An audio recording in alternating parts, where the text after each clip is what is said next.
I see sound. There we go. Whew. Okay, we got to start it right. Okay, it started right now. You know what? I'm going to write this down because I will forget. But sound is good. I see the little green bar down there at the bottom. It's moving. So now we can get this started right. Firstly, let me go ahead and get rid of that last stream I did so that it doesn't show up, because that literally had nothing going on with it except for me trying to figure out the microphone. So let me actually correct that mistake.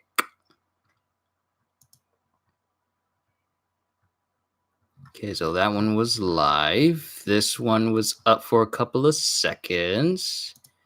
Goodbye, you are the weakest link. Goodbye, goodbye, off stream, goodbye. Because you didn't have no sound. But hey, I say, well, that's okay. All right, so everything started right. Everything's fine. Everything is good. Whew. Well, I doubt I'm going to get anybody in right now because of the amount of times it took me to get the stream rolling, and then it just went dead for a little bit. So, firstly, apologize for the microphone mishap. I figured out what happened, and I'm paying attention to it so it doesn't happen again when I do another one of these streams again. Specifically, when I read the latest chapter of One Piece 967 this upcoming Sunday when it releases officially on Viz. But yo, peoples, this is technically my first reflections of the year, but I should have done it yesterday, but I was so busy with a lot going on that I literally had absolutely no time to actually do it. So now I get to cover it right now. Now, of course, this stream as a whole is going to be relatively short because there's only 2 chapters officially that we got in December. Now, if you've read the chapter early, which I know some of you may have, for chapter 967, technically we have 3, but I'm only counting the ones that are officially released on Viz as the ones that we count within that month, which means 967 officially will be out on January 6th. That's why I'm not counting it towards the chapters. Plus, I haven't read it, so I'm looking forward to reading that on Sunday. So, going forward, I will be a lot more punctual when it comes to releasing these reflections at the end of each month. So once again, apologies for releasing this like at the beginning of January when it should have been done yesterday. But like I said, busy. So let me pull up this window here so we can quickly run through these 2 chapters that we got. Chapter 965, the Kurozumi clan's plot. This is the chapter where we find out a little bit more about Orochi and how he slowly rose to power. And during this time, I was just kind of reading through this. So a lot of things were like a lot of things escaped me at the moment until I got comments from people telling me, hey, you missed this. Hey, that's what's happening. Hey, Odin's not oblivious. He's just that he's being impersonated. So let's go into this chapter and read what's what. So chapter 965, the Kurozumi clan's plot. So through here at the cover page, we have Capone taking down one of the germ pirates, and well, what did you expect? They were going up against Capone, a supernova, and we don't even know who these germ pirates are here in Dressrosa. So going forward, Oda's still on Whitebeard's ship at this point in time in this chapter, and he's spending a lot of time with Toki, and Toki is quite smitten with him, though she's being kind of coy with it. Like, why are you smiling so much? Why do you say you're fine with already being with me, and being around me makes it feel like you've reached your destination? And she says, oh, why indeed? And Marco's checking in on him, Josu's checking in on him, Nekomamushi's checking in on him, and Vista's, well, one thing I never noticed was Vista was looking at the point where Vista's tugging on Nekomamushi's cloak. I was thinking that, man, Vista's kind of like trying to be very, very straightforward with Nekomamushi. Why he's talking to him like that? And then it didn't dawn on me that he's actually trying to keep Nekomamushi from intruding on Oda and Toki's personal time. It never really dawned on me that Vista is a wingman. He's like, don't go over there and disturb Oda. Oh, Odin. I get the two mixed up. Don't go over there and disturb Odin. He's over there with Lady Toki, so leave them alone. So and it shows them going up against the Marines. And Odin's all like, why don't we fight the Marines? And Whitebeard pretty much tells them that the world government and the Marines are pretty much a recurring force in the seas. And if you take one down, then more will keep showing up. They're essentially a Hydra, a little bit, in a way. Then it cuts to, there's an organization that controls the world, you say. They must be full of mighty men. You can use this voice to decide for yourself. Your country is still free for now. So even Whitebeard knows that no one gets into Wano, not even the world government, at least until Orochi comes to power. Then 28 years ago, the second year of Odin's travels, the second year he's on the ship with Whitebeard, both Toki and Odin have their first child, which is Momonosuke. His name must tell the world that he is invincible. My son, your name is Kozuki Momonosuke. And then everyone is cheering for him that he's had a son, and Izo's looking at him. You have a wanted poster, Lord Odin. You are a criminal in the lands abroad. You ought to think of returning to Wano for the sake of Lady Toki and Lord Momonosuke. Not yet, Izo. I haven't found my answer. We'll be fine. And then Neko's looking on. Even these newspaper thingies don't have a single word about Wano in them. I hope Keen and the gang are well. There's no way for information to leak out of the country, just like on Zou. And then we find out that Odin was there for the formation of the commanders. We got more people now. What do you think about splitting up into 5 divisions? It's a great idea. I want to be a leader. Me too. I'm putting you in charge of the 2nd division. The same 2nd division that Ace would gain, that Ace would, become a leader of later in life. Like in the later years, Ace would assume that position as well. But Oda doesn't want to do it. I'm not really all that. Do it! Sometimes more people showed up on the ship just as we found ourselves there. Originally, we're not fishers, we're pirates. Please, sir, I got nowhere else to go. What's your name? Teach! Another orphan, it seems. Fine, get on. So, in this chapter, Teach joins the crew of Whitebeard, and we just see their whole adventure go off from there. No matter how far we sail across the sea, did you see that? Something over there just flew. Wait, leader, we have to scout first. I still have more to see. I simply don't know how to end an adventure once it's begun. Then, meanwhile, in Wano, a grave situation has the daimyos of the country gathering in the flower capital. Shogun Sukiyaki is in critical condition. I want the next shogun to be Odin. Of course, Lord Sukiyaki. But with Odin's absence, if anything should happen to me, I will need a proxy to rule until he returns. So I choose the man whom Odin doted upon like a younger brother, Kurozumi Orochi. Orochi? What is he doing here? Odin treated him like a brother? So what didn't dawn on me beforehand was the fact that this Sukiyaki that we're seeing right now, this is not Kozuki Sukiyaki. This is the lady with the Mane Mane no Mi that is impersonating him, because Odin didn't see Orochi as a little brother. He didn't see him as a brother. He just saw him as like another individual who he occasionally gave money to. And even Yasuye is able to see that something is wrong with this. Like, I've known Odin for quite a while, and I've never known Odin to treat him like a brother. And then we have Orochi coming in. After being given the opportunity to repair the Kurozumi clan's dishonor, I owe a lifetime debt to Lords Sukiyaki and Odin. For the sake of atoning for my grandfather's crimes, I humbly pledge to use my ability, meager as it is, to prepare the throne for Odin's ascension. I shall be a puppet who sits inert upon that seat, waiting only for Odin's return. I beg you all for assistance until then. You're Kurozumi. Why did you hide it? I'm sorry, my lord. I'm so sorry. And then it cuts to like a rainy night.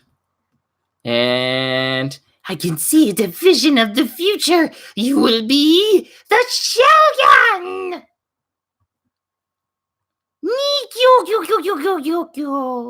And then it's cutting back to like previous history with Orochi talking with an old lady who we still don't know the name to. Don't scare me. Don't startle me like that, old lady. Who are you anyway? You mean to telling me you are not aware of what happened to your grandfather? I don't know much, just that he committed seppuku. Not quite. He was killed by the Kozukis. But he must have committed some crime. What does crime even mean in a squabble for political power? He who stands at the top writes the rules. And just like that, a crime is no longer a crime. The previous shogun of the Kozuki clan did not sire any children. He had no heir, you see. The 5 daimyo clans who served Kozuki were restless. Who would be the next shogun? Each of them harbored hope that he would be the one, but your grandfather was prepared. Prepared to poison all of those rival daimyos, that is. And on the list, we had the Fugetsu clan, the Amatsuki clan, Amatsuki Toki, the Uzuki clan, the Kurozumi clan, and the Shimotsuki clan, which Yasuye is a part of. One after another, they disappeared, seemingly perishing in a civil war. The shogun, anguished by the death of his loyal daimyos, took sick from stress. The plan was working. It was just when it seemed as though his ambitions would be realized. The shogun's baby and heir was born, Kozuki Sukiyaki. Accursed Sukiyaki! Not only did Kurozumi fail to become shogun, the plan came to light, and your grandpa was forced to commit seppuku, and the clan was cut off from power, lands, castle, and titles confiscated. Everything was taken. The Kurozumi name was lower than dirt. The clan was tossed out into the street, belittled by all. And whose fault is it that you live in poverty? Whose fault? It was Kozuki Sukiyaki's fault for being born. Lady seems to be holding a little bit of a grudge. I'm just me saying. That's right. If it wasn't for him, you would have been shogun one day. Me? Shogun? That's right. Alas, regret. A curse upon him. Hey, are you from the Kurozumi? Who I am does not matter. I have been out of the country. It's been a terrible ordeal. Now, her saying that, her being out of the country, kind of sheds light on who she may be and who she has ties with. Because what she does next and shows us kind of gives that she has been well out and abroad. So Wano's closed country is not as closed as they may think it is. But look at my face! And then all of a sudden, there's a click sound, and she changes into a beautiful woman. Then she changes into the face of Orochi. Then she changes, and this was something that didn't dawn on me before, she changes into the face of Shiki, the Golden Lion. Now, we know Shiki is an incredibly powerful pirate. And we also know that Shiki was a part of the Rocks Pirates, led by Roxy Zebek. So my thinking is, was this old woman part of the Rocks Pirates themselves? Because she has the ability of the Mane Mane no Mi. Now, the particular thing about the Mane Mane no Mi is the fact that you need to touch a person in order for you to transform into that person. So that means she had to have been in contact with Shiki somehow in order for her to be able to become him and replicate his likeliness.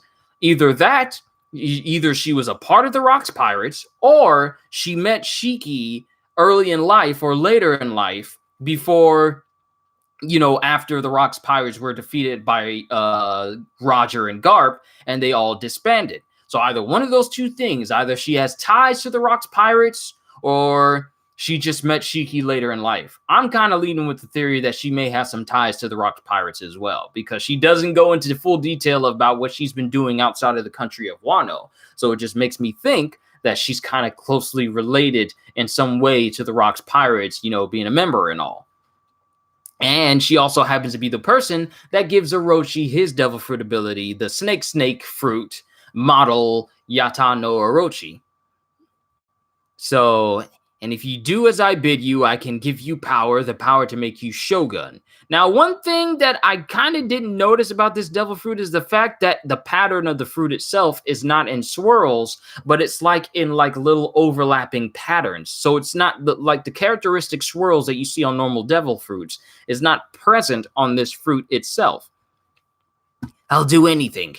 Then gather money and produce weapons. The craftsmen of Wano are highly skilled, and that is a tool that can be leveraged to gain a massive backing power.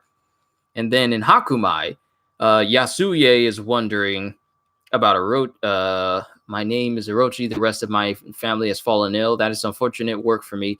Orochi's gone missing. The gold is gone from the safe as well. So Orochi's just straight up stole the gold from Yasuye. And we know he's the one who stole the gold from Yasuye when Oden eventually left to go to Kuri. The gold is gone from the safe as well, though I'm sure that's just a coincidence. Then in Kuri, he runs into Oden and keeps begging him for money.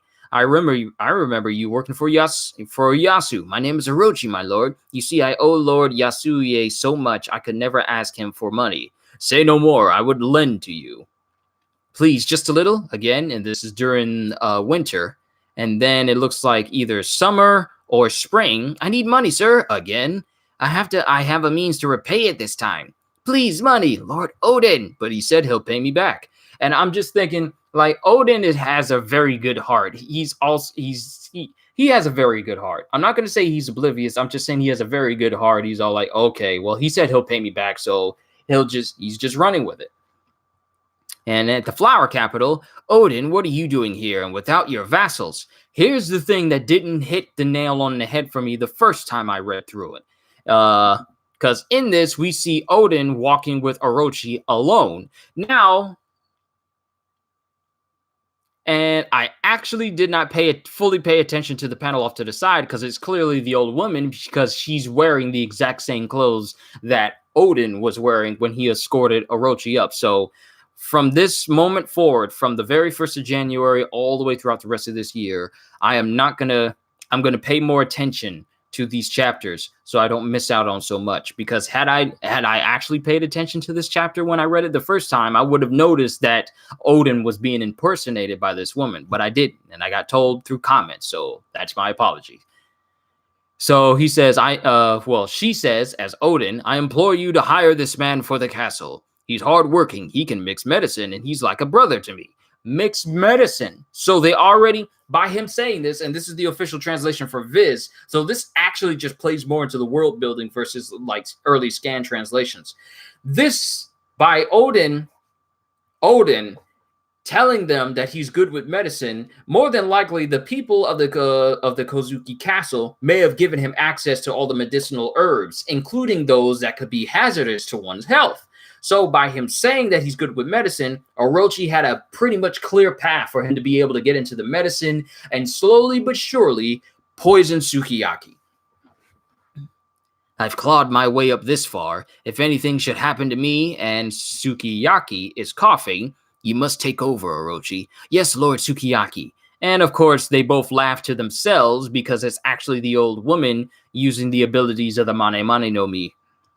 It was not that long after this that news of Shogun Sukiyaki's death swept through Wano. Then we're right back on Whitebeard's ship. One day in the 4th year since Oden left. What's this? The fish are all in an uproar. A portent of some natural calamity? It came from that island, White Kichi. Yes. Is there a monster living there? Go check it out, Marco. No way. I'd rather save the surprise. And at this point, Marco has his Phoenix. He has his Phoenix Devil Fruit at this point.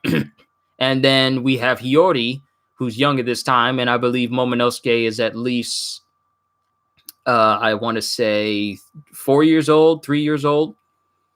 Hiyori, Momonosuke, it's all right, it's nothing. And they're both crying. Both Hiyori and Momonosuke are crying. And then the next panel, we have a bunch of animals running, which is a big crocodile, big old wolf. All these animals are large. Giant elephant, giant gorilla, which is, all gorillas in One Piece are somehow bipedal and can run with 2 legs, because this one is clearly in a full-on 100K sprint right now. So, and then we cut to the people who are actually on the island that the animals are running away from, and it turns out to be none other than Roger and the rest of his crew. At least bring Garp or Sengoku with you. The rest of you are no fun. Captain Roger! Whitebeard's ship is on the far side of the island. We just fought one battle, Roger. Whitebeard, eh? My, it's been ages. And then Shanks is just chilling. It's funny how much Roger dotes on Shanks. Not only is he wearing the straw hat that Roger wore, but on top of his straw hat, he's also wearing Roger's captain's hat as well. The birds are disturbed. They've made land. All right, then. Guess we'll have another scrap. You can only risk death while you're still alive. And my end is nigh. This might be the last time we ever meet, Whitebeard. And this is pretty much setting up the final clash between Whitebeard and Roger. And thus ends chapter 965. Now, this set up such a good and magnificent chapter. We actually saw an actual named move from Roger, and we got to see just how, well, not to the extent how strong he is, but comparison to Oden, we got to see how strong he is. So, moving on to the last chapter, a last official chapter, not counting 967, which many of you, like I said, may have read, but I'm only counting it as the next chapter. Irish Rogers, hey! Irish Roger is awesome. I love it because that's kind of the voice they gave him in the English dub of One Piece. So that's kind of the voice that I'm going with Roger. I feel like as a king of the pirates, he should have something at least closely associated with that. Don't you think? Also, hey, Neil, good to see you. But for the final chapter, officially, of 2019 for One Piece, chapter 966, Roger and Whitebeard. So, and it starts with, here he comes, the one I've heard. Here he comes, it's the samurai, the one I've heard about. Wait, Commander Oden, am I supposed to steal the treasure? These people are different from our usual foes. The Roger pirates are bad news. You know that when someone from Whitebeard's crew is saying, do not attack these people, they're bad news. When you have Whitebeard as your captain, and your crewmates are saying, and the crewmates of Whitebeard's crew are saying, don't engage them. This is a bad idea. Don't do this. They're bad news. They're not our usual enemies. These guys are on a whole different level. You would think Oden would listen, but Oden is the epitome of gung-ho. And he will attack first, ask questions when you regain consciousness. Oden two-sword style, Gun Modoki. And he slashes through a number of Roger's men. The stories are true. He's mighty. And then we have Scopper Gabon and Rayleigh. And this didn't dawn on me, but could this be the original monster trio? Roger, Rayleigh, and Gabon. Because Gabon is standing right next to Rayleigh, so it makes me wonder if Gabon is in the same league as Rayleigh, even though Rayleigh is considered the right hand. And you know how Luffy has the monster trio of the Straw Hat Pirates is Luffy, Zoro, and Sanji.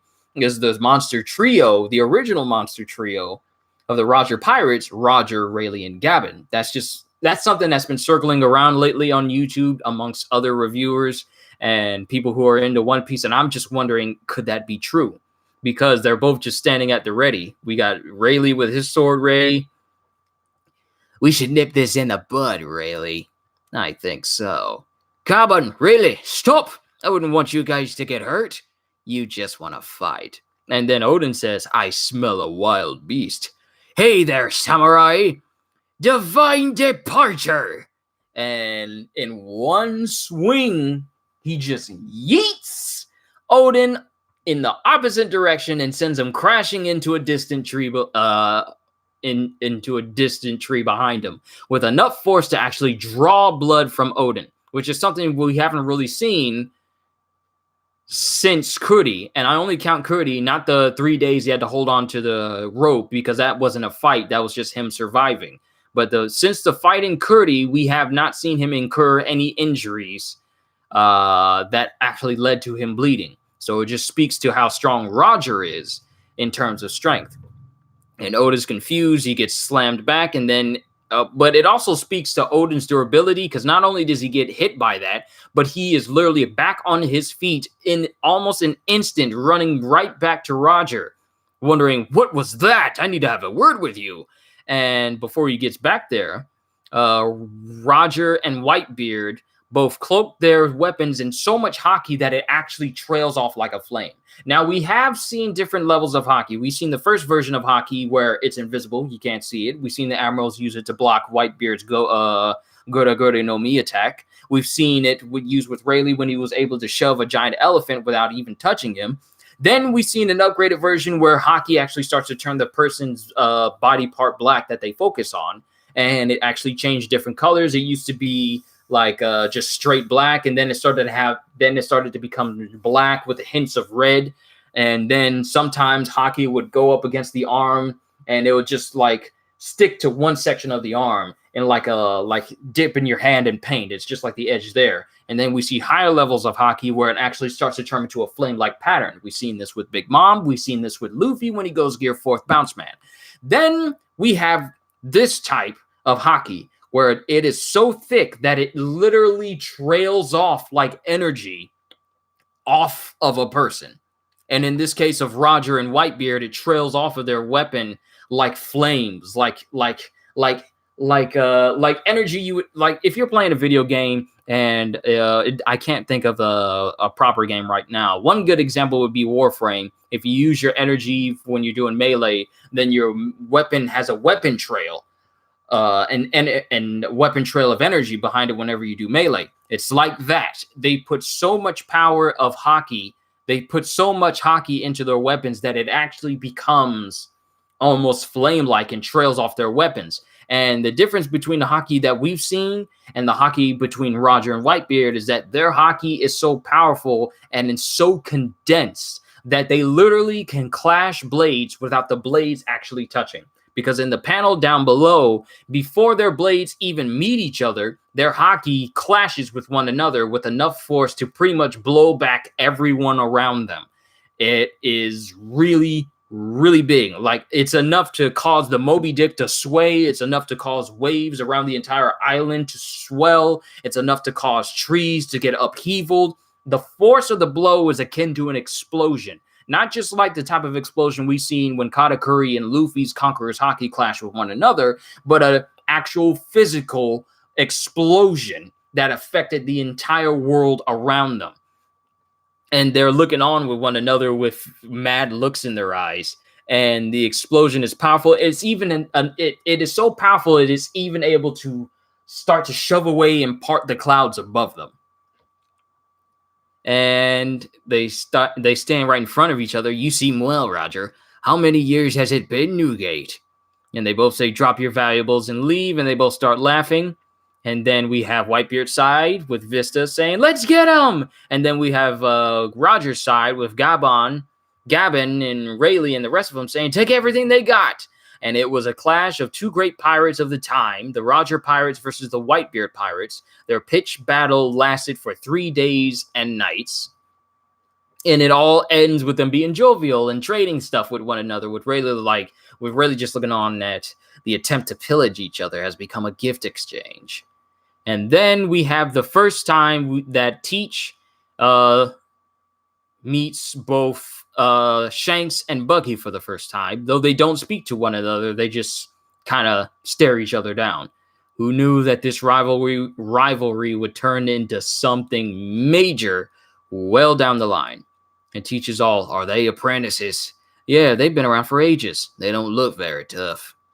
Yet they got the attitude of grown men. And then Buggy's talking about how Teach is weird. They say that he's never slept in his entire life.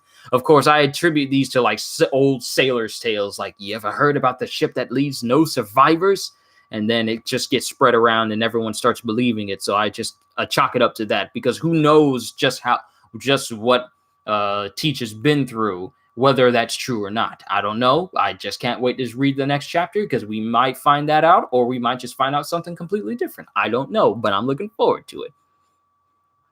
Then it cuts to Roger being surprised that Odin can actually read the poneglyph text. So you can read this. Yes, I can. I can read it, but how do you possess this text? This is the secret cipher of the Kozuki clan of Wano, passed down strictly from generation to generation. It all started 13 years ago, when we landed at the destination of the final log post, where no one had ever reached before, a place called the Lodestar Island. But when we disembarked, giddy as what we might find, we realized that it was not the final island. The needles of the log post went haywire, refusing to point out a new destination.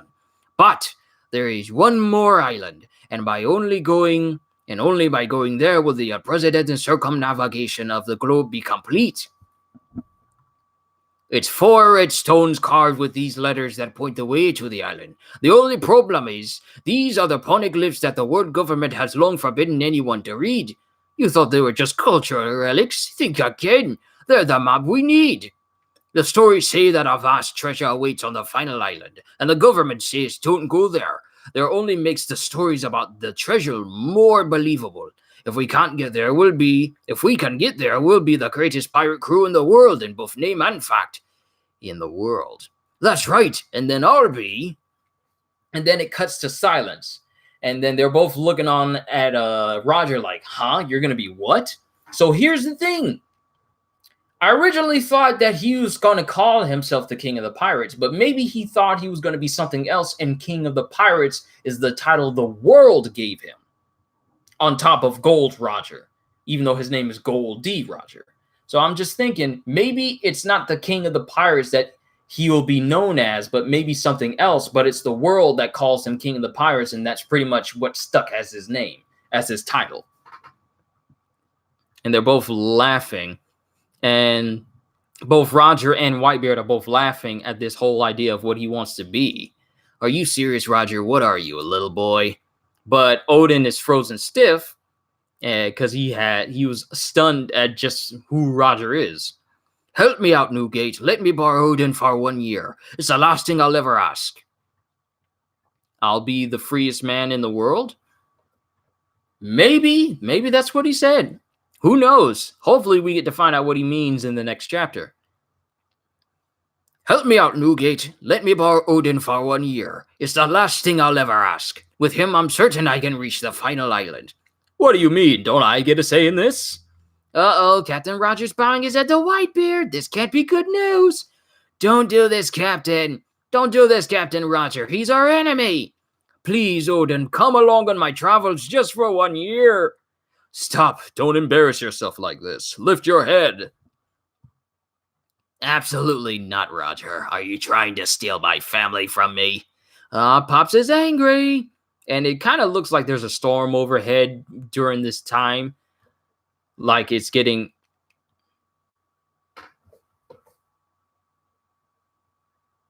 I just noticed something in this panel. In this panel where it shows the outside of the island, I thought it was weird how the landscape looked the way it did. I'm just now realizing that Whitebeard used his power to flip the world upside down again, or at least flip the gravity around the world, or at least use the Gurda Gurda no Mi to shake the sea around him, because I didn't notice it. I thought it was weird. I thought they were just... there was just like a small portion. It was just mountains around them. But looking at this panel where Whitebeard is yelling and getting angry, no, he just used his power to just rip the seas up and it caused all the different parts of the seas, like you know how he did when he flipped Marineford on his head, and it caused the seas around it to not only split at different levels but raise it to different places and split it apart. That's essentially what he did right here. How did I miss this? I don't know. I'm telling you guys, from now on, I am going to stare at every single panel to make sure I don't miss anything, because had I known this, I would have been, I'm currently flabbergasted right now because I didn't notice it before. This dude used his power in his anger to literally upheaval the entire ocean around the island. Because he doesn't want to let Odin go.